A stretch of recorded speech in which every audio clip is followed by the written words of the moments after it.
विधानसभा चुनाव नज़दीक है, ऐसे में नॉमिनेशन फाइल करने का आज आखिरी दिन है। हालांकि आपको बता दें कि जो बीजेपी के उम्मीदवार हैं योगेंद्र राणा असंध के, वो भी आज नॉमिनेशन फाइल करते हैं। उनके साथ केंद्रीय मंत्री मनोहर लाल खट्टर भी उस समय मौजूद थे। हालांकि उन्होंने जो है नॉमिनेशन के बाद मनोहर लाल ने कांग्रेस पर निशाना साधा है। उन्होंने कहा कि आज आखिरी दिन है नॉमिनेशन का, लेकिन कांग्रेस की जो उम्मीदवार है सूचियों की, वो जो है कल आती है, कल देर रात आती है। ऐसे में उन्होंने साफ तौर पर कहा कि कांग्रेस को अपने उम्मीदवारों पर विश्वास नहीं था, इसलिए जो है उन्होंने आखिरी दिन तक का इंतजार किया कि उनके जो उम्मीदवार है कांग्रेस को, वो इधर उधर ना चले जाएं या आज़ाद उम्मीदवार के तौर पर ना लड़े। और ऐसे में आपको बता दें कि राहुल गांधी के उन्होंने जो है पलटवार किया है। अमेरिका में उन्होंने जो बयान दिया था उस पर भी जो है पलटवार करते हुए नजर आ रहे हैं। विदेशों में राहुल गांधी के दिए बयान पे सियासत गर्म है। नमस्कार, मैं हूं शक्ति। केंद्रीय मंत्री जीतन मांझी ने राहुल गांधी पर बड़ा हमला बोला है।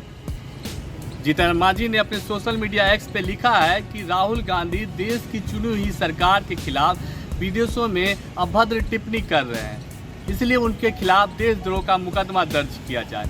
साथ ही साथ आरक्षण पर दिए गए राहुल गांधी के बयान को लेकर भी जीतन मांझी ने बड़ा हमला बोला है। जीतन मांझी ने कहा है कि राहुल गांधी की हैसियत नहीं है कि वो देश से आरक्षण हटा दे। तो जिस तरह से राहुल गांधी का बयान विदेशों में वो दे रहे हैं, इस पर अब सियासत काफ़ी तेज हो गई है। तमाम जो केंद्रीय मंत्री हैं, जो एनडीए के नेता हैं, अब राहुल गांधी पर जोरदार हमला कर रहे हैं। अब देखना दिलचस्प हो जाएगा कि राहुल गांधी का यह विदेशों में दिया हुआ बयान आखिर कब शांत होता है। हरियाणा प्रदेश में विधानसभा के चुनाव की तैयारियां पूरी हो चुकी है, नामांकन भरे गए हैं। वही 12 सितंबर लास्ट तारीख थी और यहाँ नामांकन भरे गए हैं। वही सभी प्रत्याशियों ने जो चुनाव लड़ना चाहते हैं वो उन्होंने अपने लगभग फार्म भर चुके हैं। वही अगर हम बात करें यहाँ जिला चरखी दादरी की, तो 2 यहाँ पर विधानसभाएं हैं, बाडडा विधानसभा और चरखी दादरी विधानसभा। बाडडा में बीजेपी कांग्रेस में सीधी टक्कर है, वहाँ तीसरा विकल्प में कोई भी दिखाई नहीं दे रहा है। वहीं अगर हम चरखी दादरी विधानसभा की बात करें तो चरखी दादरी में जेजेपी, कांग्रेस और बीजेपी में त्रिकोणीय मुकाबला होने की संभावना है, क्योंकि जो लिस्ट रात को जारी की गई थी उसमें मनीषा सांगवान को यहाँ टिकट दी गई है और जो बीजेपी से है वो सुनील सांगवान है, जेजेपी से राजदीप फोगाट है। निर्दलीय फार्म भी भरे गए हैं, लेकिन अगर हम मुकाबले की बात करें तो अंतिम यहाँ आकर बीजेपी और कांग्रेस की लड़ाई बन जाती है। वहीं अगर हम कई सालों की बात करें तो चरखी दादरी विधानसभा का रिकॉर्ड रहा है कि यहाँ से जो सीट जीती गई है वो कभी भी सरकार में शामिल नहीं हुई है, क्योंकि सरकार की तरफ से यहाँ विपक्ष में ही सीट जीती जाती है। आगे देखने वाली बात होगी कि अब की बार क्या सरकार की ओर ये सीट चली जाएगी। चरखी दादरी से इंडिया न्यूज के लिए सुरेंद्र शर्मा। हरियाणा में विधानसभा चुनावों को लेकर नामांकन प्रक्रिया जो है आज 3 बजे खत्म हो चुकी है और सभी राजनीतिक पार्टियों के उम्मीदवारों के द्वारा अपने अपने विधानसभा क्षेत्र के एसडीएम कार्यालय में पहुंचकर नामांकन पत्र भरा गया। अगर पंचकुला के ज़िले की बात करें तो यहाँ पर 2 विधानसभाएं हैं, कालका और पंचकुला विधानसभा, जहाँ पर भाजपा और कांग्रेस पार्टी के उम्मीदवारों के साथ साथ जननायक जनता पार्टी, आम आदमी पार्टी, बहुजन समाज पार्टी और कई आज़ाद दल जो हैं वो चुनाव मैदान में हैं।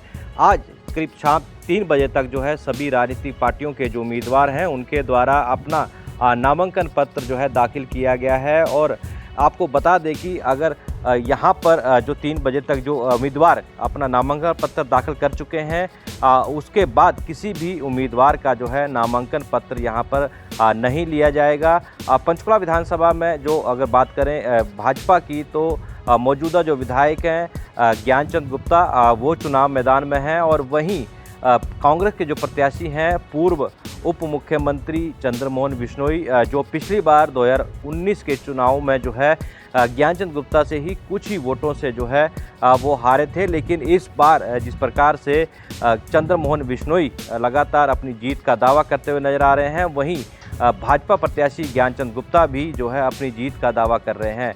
ज्ञानचंद गुप्ता का कहना है कि भाजपा सरकार ने पिछले 10 सालों में कई करोड़ रुपए के जो है विकास कार्य किए, लोगों को सुविधाएं देने के लिए काम किया है और वहीं कांग्रेस पार्टी के जो प्रत्याशी हैं उनका कहना है कि भाजपा के 10 सालों में कोई भी विकास कार्य नहीं हुआ। अगर पंचकुला विधानसभा की बात करें, यहाँ भी कई समस्याएं हैं, जो उनकी सरकार आती है तो वो उन समस्याओं का समाधान करवाएंगे। तो सभी राजनीतिक पार्टियों के जो प्रत्याशी हैं एक दूसरे पर जो है आरोप लगाते हुए नज़र आ रहे हैं। अगर कालका विधानसभा की बात करें तो यहाँ पर भाजपा की तरफ से शक्ति रानी शर्मा जो है वो चुनाव मैदान में है और उनके द्वारा पिछले दिनों अपना नामांकन पत्र दाखिल किया गया था और भारी संख्या में जो समर्थक है, जो लोग थे, उनकी साथ नामांकन पत्र दाखिल करने के लिए पहुंचे थे। और वहीं कालका विधानसभा से जो कांग्रेस के प्रत्याशी हैं वो मौजूदा विधायक प्रदीप चौधरी हैं, जो पिछली बार भी विधायक थे और अब दोबारा से जो है कांग्रेस पार्टी के द्वारा उन्हें अपना उम्मीदवार चुना है। और तो कहीं ना कहीं कालका विधानसभा और पंचकुला विधानसभा की बात करें तो कांटे की टक्कर है। सभी राजनीतिक पार्टियों के जो उम्मीदवार हैं और वो मौजूदा भाजपा सरकार पर जो है आरोप लगाते हुए नज़र आ रहे हैं। और वहीं भाजपा सरकार का कहना है कि उन्होंने करोड़ों रुपए के जो विकास कार्य हैं वो हरियाणा में किए हैं। पिछली सरकारों ने जो काम छोड़े थे, जो काम नहीं किए थे, वो जनता के हित में भारतीय जनता पार्टी ने किया है। अब देखना ये होगा कि सभी राजनीतिक पार्टियों के जो उम्मीदवार थे वो चुनाव मैदान में उतर चुके हैं और जनता के बीच जाकर विभिन्न मुद्दों को लेकर जो है वोट की अपील करते हुए नज़र आ रहे हैं। और अब जनता किसके सिर पर जीत का ताज पहनाती है ये देखने वाली बात होगी। लेकिन हरियाणा की 90 की 90 विधानसभा सीटों पर जो है आज जो नामांकन प्रक्रिया जो है वो ख़त्म हो चुकी है। 3 बजे तक का समय था और उसके बाद अब सभी जो प्रत्याशी हैं वो चुनाव मैदान में जाएंगे, जनता के बीच जाएंगे और अलग अलग मुद्दों को लेकर जो है वो वोट की अपील करेंगे। तो ऐसे में अब देखना ये होगा कि जिस प्रकार से भारतीय जनता पार्टी तीसरी बार भाजपा सरकार का नारा दे रही है और वहीं कांग्रेस पार्टी का कहना है कि इस बार उनका जो आंकड़ा है वो 55 और 60 के बीच में रहने वाला है और भारी बहुमत से वो कांग्रेस पार्टी जो है हरियाणा में सरकार बनाएगी। और सभी राजनीतिक पार्टियां अलग अलग मुद्दों को लेकर और भाजपा की नीतियों को लेकर वो चुनाव मैदान में है। वहीं भारतीय जनता पार्टी अपने विकास कार्यों को लेकर जनता के बीच जारी है, मीटिंगों का दौर जारी है और आने वाले दिनों में कई दिग्गज नेता जो कांग्रेस पार्टी के और भाजपा के वो पंचकुला और कालका विधानसभा में देखे जा सकते हैं। बड़ी रैलियां हो सकती हैं क्योंकि अब जो है बहुत कम समय बचा है, नामांकन प्रक्रिया ख़त्म हो चुकी है। अब जनता के बीच जाने का समय है, अपनी बातें रखने का समय है। तो इसी तरह हम आगे भी चुनावों को लेकर अपडेट देते रहेंगे और किस प्रकार से किस उम्मीदवार का, किस प्रत्याशी का पलड़ा भारी है, कहां पर वो मात खा रहा है, इन सभी चीज़ों को लेकर हम आपके साथ दोबारा फिर से जुड़ेंगे और किन किन मुद्दों को लेकर कांग्रेस और भारतीय जनता पार्टी के जो प्रत्याशी हैं वो जनता के बीच जा रहे हैं, इन सभी बातों को लेकर हम आपके साथ लगातार अपडेट करेंगे, सभी बातों को आप तक पहुंचाएंगे ताकि पल पल की जो जानकारी है वो हमारे माध्यम से आप तक पहुंच सके। पंचकुला से इंडिया न्यूज़ के लिए तारा ठाकुर। इस वक्त हम मौजूद हैं शिमला के मॉल रोड पर मैं आपको ताज़ा तस्वीरें दिखाना चाहूँगा। किस तरह से जो यहाँ की मॉल रोड है ये पूरी तरह से बंद किया गया है। पूरे व्यापारी जो हैं वो यहाँ पर एकत्रित होकर अपना रोष व्यक्त कर रहे हैं। आप देखिए किस तरह से सारी दुकानें जो हैं वो बंद की गई हैं और यहाँ पर जो है आपको मैं ये बताना चाहूँगा कि इतनी हैवी अमाउंट की यहाँ पर जो रेंटिंग है वो होती है। यहाँ पर एक एक दुकान 1-2 लाख रुपए पर मंथ पर है। उसके बावजूद जो है वो हिंदू संगठन के लोगों ने यहाँ पर जो है आज अपना रोष व्यक्त करने के लिए यहाँ पर आम जनता जो है वो एकत्रित हुई है और सारी दुकानें बंद की गई हैं। आप देखिए किस तरह से जो लोग हैं वो यहाँ पर मौजूद हैं और लोग जो हैं वो यहाँ पर अपना रोष व्यक्त कर रहे हैं। हालांकि सारी मीडिया, पुलिस प्रशासन सभी यहाँ पर तैनात है।